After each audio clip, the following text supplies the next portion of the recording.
तो परमात्मा कहते हैं कि भगत का जो वर्तमान समय होता है वो विष तुल्य होता है, जहर के समान। भगत का जो वर्तमान होता है वो जहर समान होता है, विष के तुल्य होता है।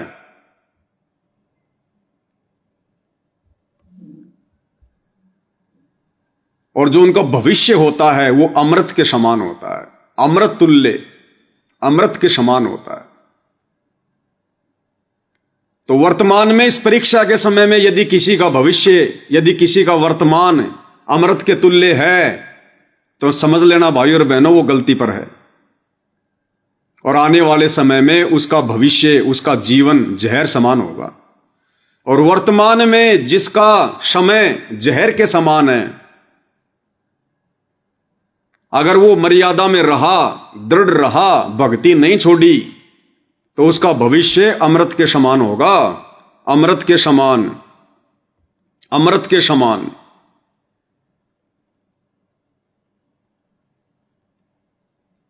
और एक सत्संग में गुरुदेव भगवान ने हमें यही बताया भाई और बहनों,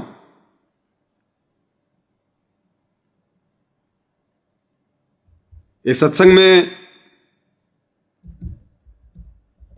पूज्य गुरुदेव भगवान ने बताया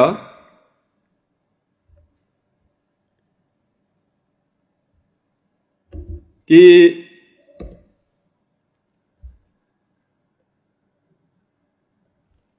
यहां आश्रम में भी आते हैं, नाम उपदेश भी ले रखा है, गले में लॉकेट भी डाल रखा है, रक्षा सूत्र भी बांध रखा है, और यहां आकर चोरियां करते हैं, बकवाद करते हैं। और ऐसे निकम्मे आदमी जब बाहर कहीं एक्सीडेंट में मरते हैं तो लोग तो ये कहेंगे भाई ये तो बाबा रामपाल का चेला है, देखो लॉकेट भी वही है, रक्षा सूत्र भी वही है, ये तो बाबा रामपाल का चेला है। लेकिन गुरुदेव ने बताया बाबा रामपाल का नहीं, वो तो काल का चेला है, काल का चेला। ऐसी निकम्मी आत्मा अपना खुद का भी भविष्य बर्बाद करती हैं और संतों को भी बदनाम करती हैं। तो ये उन निकम्मी आत्माओं में से हैं ये सतलोक आश्रम वाले, वर्तमान में जो मनमुखी रूप से इस परीक्षा के समय में अपनी मनमानियां कर रहे हैं, भगतों के साथ में गुंडागर्दी कर रहे हैं, भगत बनने का दिखावा कर रहे हैं। एक तरफ तो पाठ कर रहे हैं और दूसरी तरफ बेचारे भक्तों को ये लात घूसों से मार रहे हैं, साजिशें रचते हैं, षड्यंत्र करते हैं ये परमात्मा के बच्चों के खिलाफ। तो ये काल के भगत है, काल के भगत। संत रामपाल जी की तो केवल नाम के भगत है, नाम के। तो आने वाले समय में भाइयों और बहनों इनके साथ में क्या बनेगी ये तो इनके कर्म डिसाइड करेंगे, ये तो परमात्मा का भक्ति विधान डिसाइड करेगा। लेकिन आप और हम ऐसी गलती ना कर बैठे निकट भविष्य में, इसके लिए परमात्मा ने हमें 30 वर्षों से अनमोल ज्ञान दिया।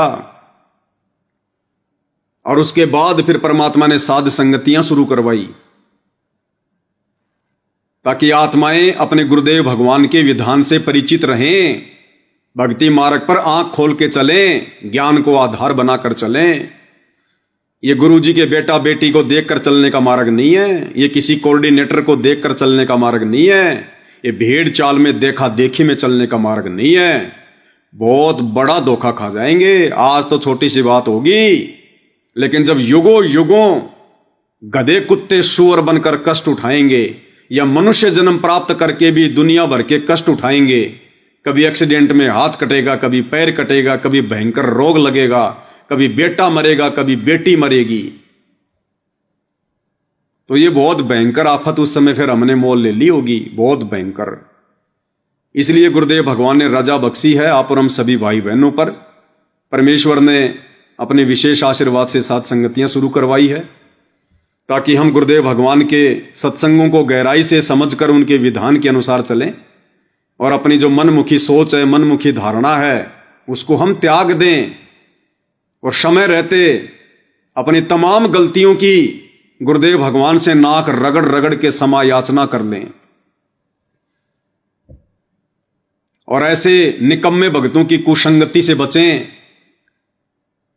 जिन निकम्मे भक्तों की भूमिका गुरुदेव का कलयुगी बेटा बेटी भाई बंधु रिश्तेदार ये कोऑर्डिनेटर चांद राठी जैसे बसंत सैनी जैसे, ये तो खाली 2 नाम है, इनके जैसे तो सैकड़ों भरे सैकड़ों। उनका केवल यही काम है बस। जैसे बाउंसर नहीं होते हैं, ये क्लबों के बाहर होटलों के बाहर काले काले कपड़े पहन के वो बाउंसर खड़े रहते हैं, उनका यही काम होता है और कुछ काम नहीं होता। खाओ पियो और जब कभी तुम्हारे को मारपीट का आदेश मिले तो मारपीट करो, उनका यही काम होता है। तो इन आश्रमों में 10 20 50 तो ऐसे गुंडे बैठे रहते हैं, बस वो खाओ पियो मौज मस्ती करो और जब किसी को मारने पीटने का आदेश हो तो बस वो काम करो, उनका यही काम होता है। तो भाई और बहनों, आप और हमने शिक्षा लेनी है, क्योंकि परमात्मा कहते हैं कि भगत का एक नियम है, भगत किसी से डरता नहीं और भगत किसी से लड़ता नहीं। भगत किसी से लड़ता नहीं और भगत किसी से डरता नहीं।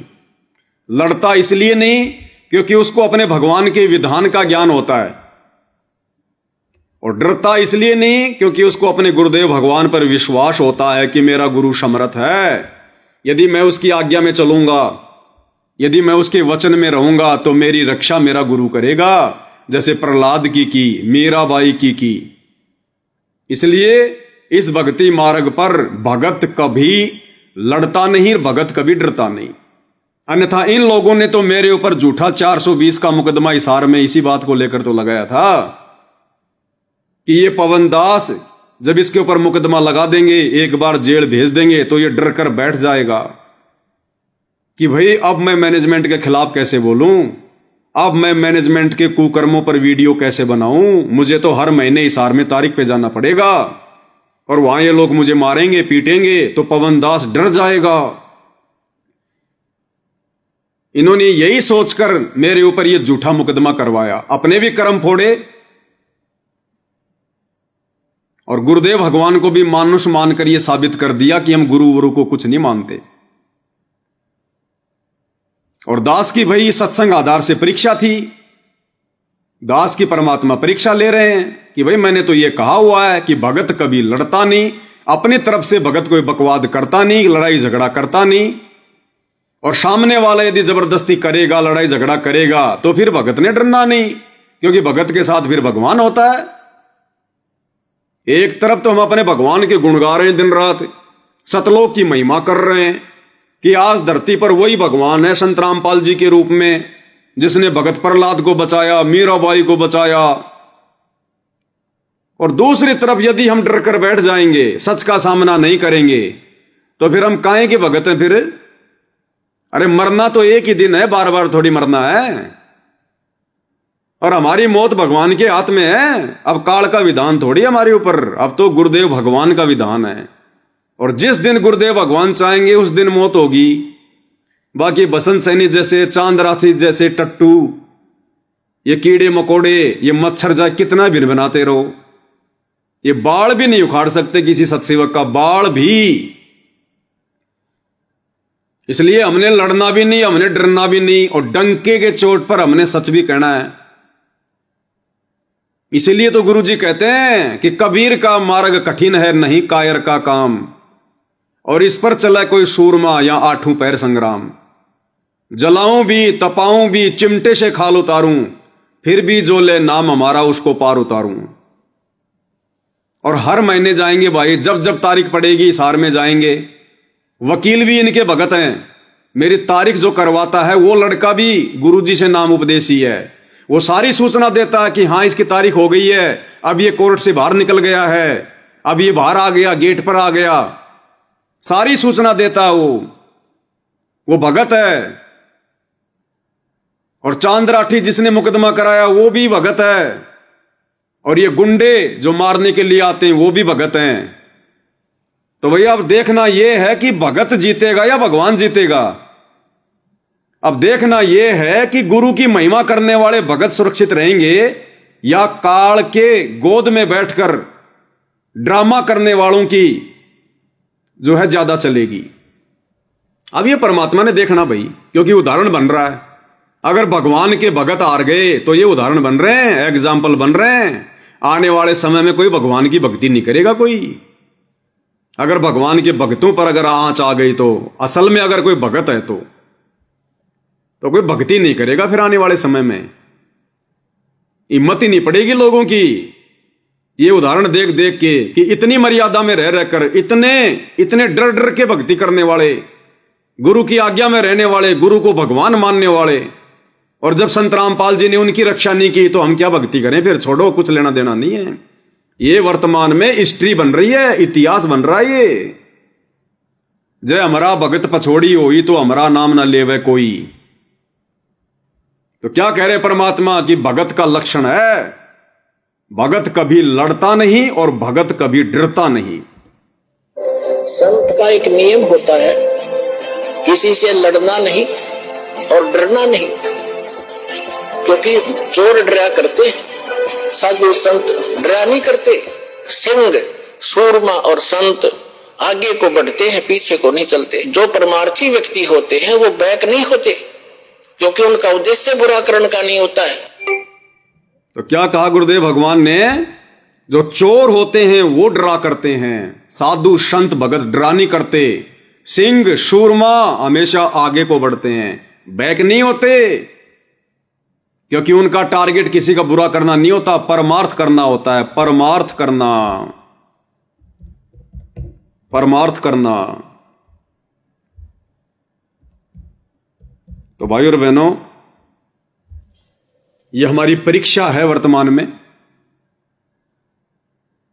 ऐसी बात नहीं है कि भाई हमें डर नहीं लगता, तारीख पर जाते हैं तो भाई डर भी लगता है, ऐसी बात नहीं है। तो गुंडे निकम्मे आदमी है, इनका कोई दीन धर्म तो है नहीं। भगत तो खाली नाम के हैं, ये गुण इनमें एक भी नहीं है भगत का। हम भी जीव हैं, पांचों विकार हमारे अंदर भी हैं, जिनमें एक भय भी है। लेकिन गुरुदेव भगवान ने हमें जो तत्व ज्ञान दे दिया है, उस तत्व ज्ञान से ये पांचों विकार निष्क्रिय हो जाते हैं। फिर ये हमें हानि नहीं पहुंचा सकते, ये हमें डरा नहीं सकते। फिर हमारा विश्वास बहुत ज्यादा बढ़ जाता है।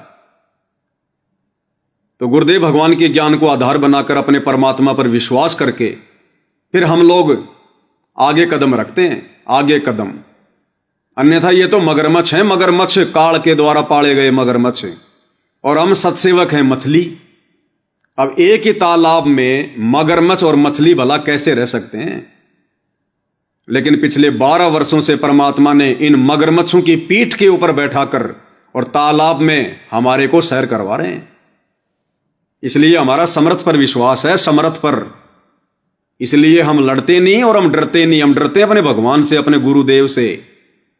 गलत काम करने से डरते हैं, मर्यादा तोड़ने से डरते हैं। हम डरते हैं इस बात से कि गुरुदेव भगवान कहीं नाराज ना हो जाएं। वो चाहे हमारे को 10 मार लें, हमने यदि एक भी हाथ उठा दिया तो हमारा वो कर्म लिखा जाएगा, वो एक भी हमने भोगना पड़ेगा। इसलिए हम डरते हैं भाई, और डरकर ही भक्ति होगी। भय बिन भक्ति नहीं होती। सतगुरु से डरना पड़ेगा, मर्यादाओं को लेकर डरना पड़ेगा भाई, अपने आत्म कल्याण को लेकर डरना पड़ेगा, और डंके की चोट पर सच भी कहना पड़ेगा। सारे काम करने पड़ेंगे भाई इस परमात्मा के मार्ग में। क्योंकि परमात्मा कह रहे हैं ना, जलाऊं भी, तपाऊं भी और चिमटे से खाल उतारूं, फिर भी जो ले नाम हमारा उसको पार उतारूं।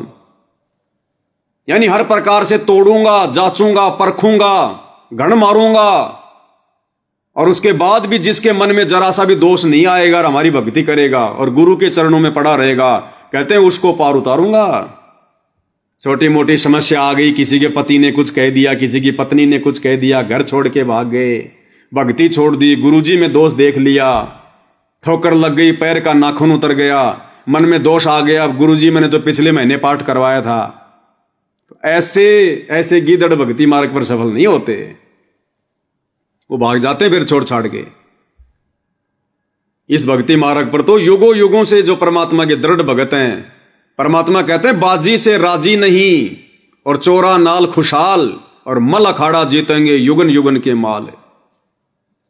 तो जो युगों युगों के परमात्मा के माल होंगे, जो भगत होंगे, जिनको परमात्मा काल से बचा बचा के लेके आ रहा है, वही इस मार्ग पर सफल होंगे, गुरु वचन पर चलेंगे। और ऐसी आत्माओं को जिनको परमात्मा युगों युगों से काल से जो है बचा बचा के ला रहा है, तो क्या वर्तमान में उस गुरु की शरण में आने के बाद ये काल के दूत उनका बाड़ उखाड़ देंगे क्या? अरे जिनका काल कुछ नहीं उखाड़ पाया, उनका काल के दूत क्या उखाड़ देंगे? वो केवल अपने कर्म फोड़ सकते हैं, कर्म, इससे ज्यादा कुछ नहीं। तो भाइयों और बहनों, ये इतिहास बन रहा है, ये एग्जाम्पल कोड हो रहे हैं वर्तमान में। आने वाले समय में इतिहास में लिखा जाएगा। ये 2022 की परीक्षा, कितने लोग इस परीक्षा से आउट हो गए। इस मिशन में उन्होंने सहयोग करना चाहिए था बढ़ चढ़ के। और अगर साथ संगति में कोई गलती थी, जिस कारण से अगर वो साथ संगति से गए, तो फिर उन्होंने आश्रमों में नहीं जाना चाहिए था। अगर साथ संगतियों में कोई गलती थी तो फिर उन्होंने आश्रमों में नहीं जाना चाहिए था, क्योंकि पहले वो आश्रमों को देख कर ही तो साथ संगति से जुड़े थे। लेकिन वो गलतियां देख कर नहीं गए, कोई काल का झोल था, समझ नहीं पाए, उस परीक्षा को समझ नहीं पाए। इस परमात्मा के सत मिशन में कदम से कदम बढ़ा के साथ चलना चाहिए था। अभी भी मौका है। जो भाई बहन अभी भी साथ संगति से हट चुके हैं, और अभी भी वो, क्योंकि उन्हें पता है कि उन आश्रमों में क्या हो रहा है, साथ संगति के वीडियो देखने के बाद आप ये नहीं कह सकते कि हमें सच का नहीं पता। और तुम्हारी आंखों के सामने जब से तुम साथ संगति से हटे हो 2022 से, उसके बाद तो इन आश्रम वालों ने कितने कुकर्म किए हैं, बड़े बड़े कुकर्म। और उसके बावजूद भी अगर तुम आंखों पर काली पट्टी बांध के बैठे हुए हो और साथ संगतियों को तुम जो है वो दोषी ठहरा रहे हो, आने वाले समय में बक्कल उतरेगा, बक्कल। ये दास कोई मूर्ख नहीं है जो आए दिन तुम्हारे से माफी मांगता है कि कान पकड़ के माफी मांग रहा हूं भाई, मेरी गलती हो गई, मेरी गलती हो गई। निर्दोष होने के बाद भी तुम लोगों से बार बार माफी मांग रहा हूं सार्वजनिक तौर पर, ताकि तुम लोग आ जाओ कम से कम ये सोचकर कि भाई चलो उस पवन दास ने कान पकड़ के माफी मांग ली, उस पवन दास ने अपनी गलती स्वीकार कर ली। ये परमात्मा की तुम्हारे ऊपर कोई रजा है, कोई रहम है ये, जो परमात्मा इस दास से निर्दोष होने के बावजूद भी माफी मंगवा रहे हैं, ताकि आप लोग ये सोचकर ही वापस साथ संगति में आ जाओ। उन आश्रमों से अपना नाता तोड़ दो, मर्यादाओं में रह के भक्ति कर लो, नहीं तो बक्कल उतरेगा तुम्हारे पास में। बोलने को कल को शब्द नहीं होगा। परमात्मा कह देंगे अगर इस पवन दास ने कोई गलती की थी तो पवन दास ने तो बार बार कान पकड़ के माफी मांगी थी, फिर तुम क्यों नहीं आए वापस? क्या माफ करना भगत का गुण नहीं है क्या? तुम बड़े बन गए क्या? जब तुम्हारा भगवान माफ कर सकता है तो तुम अपने भगत भाई को माफ नहीं कर सकते? और फिर भी अगर ये गुग्गू बन के बैठे रहोगे ना, बक्कल उतरेगा, बक्कल, ध्यान रख लेना। इन आश्रम वालों से एक बार तो माफी मांग के दिखा दो तुम। ये तो सरेआम गलतियां कर रहे हैं, सरेआम राजनीतियां कर रहे हैं, गुंडागर्दी कर रहे हैं। एक बार तो माफी मंगवा के दिखा दो। उस बसंत सैनी का एक पीला पर्चा तो निकलवा के दिखा दो। जबकि पूरे हरियाणा में ये वीडियो गया, 7 मिलियन लोगों ने देखा है, 70 लाख लोगों ने।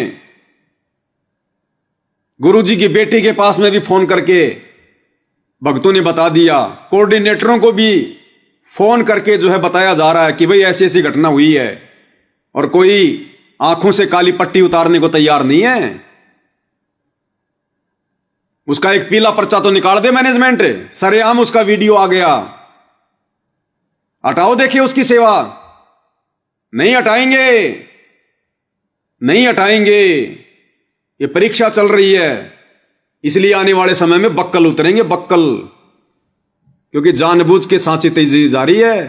यहां तो बेचारा कोई भगत जरा सी कोई त्रुटि कर दे, हल्की सी अनजाने में हो जाए, उसके नाम का पीला पर्चा निकाल देते हैं आश्रम वाले कि गुरुजी का आदेश है, उसकी आश्रमों में नो एंट्री।